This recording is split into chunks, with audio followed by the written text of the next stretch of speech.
Peter Kinsella is a senior FX and rate strategist at CBA Europe. Good morning to you, Peter. First up, what do you make of that Turkish number? It's a very, very heavy print. I think it's pretty much what everybody had expected. We were all expecting a number in between sort of 18 and 19%. You're just sub 18%. So definitely, in line with what we expected. It's a direct consequence of the weakening lira, and I'm afraid it's not really going to get much better from here.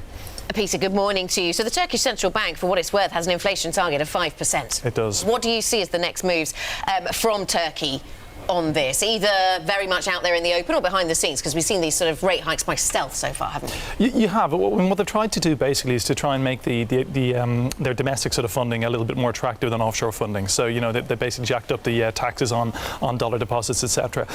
What they're trying to do is that they're basically quite reluctant to raise rates even further from where they are. Although I'm afraid that's going to be the next logical step. Certainly with today's inflation print, it's kind of giving you still negative real interest rates in Turkey.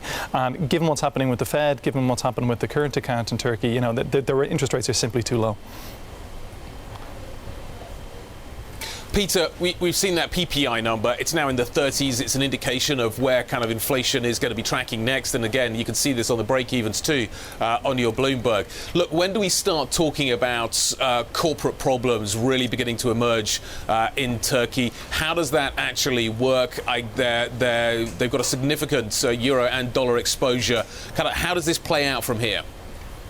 Okay, I think you're actually already starting to see problems. Certainly, many reports over the weekend suggested that a number of sort of smaller retailers were already running into difficulty, particularly when it comes to refinancing themselves. So you're already seeing certainly a lot of the lower margin retailers, find very, very significant problems with respect to their debts, be those denominated in euros or dollars or whatever else. So we're definitely already seeing it. From here, really, I think what you're likely to see is that consumers are likely to feel the pinch, in a much bigger way. And consequently, that's kind of a big knock-on effect in terms of consumption. So again, as I said, it's going to get a lot worse before it gets better here in Turkey, I'm afraid. And what about, and could you say the same about Argentina then, Peter? I mean, this is another poster child for the troubles that emerging markets are facing at the moment. There was such excitement when Macri first arrived on the international scene, at least.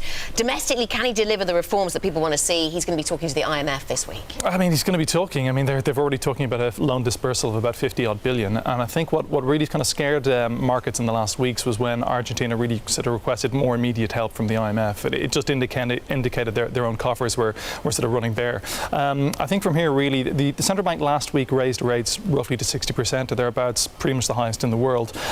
Whether that has an effect at the margin, it should do. But I'm afraid you're seeing a broad, total lack of confidence in EM, and it's going to be very difficult for them to implement reforms just with what's going on.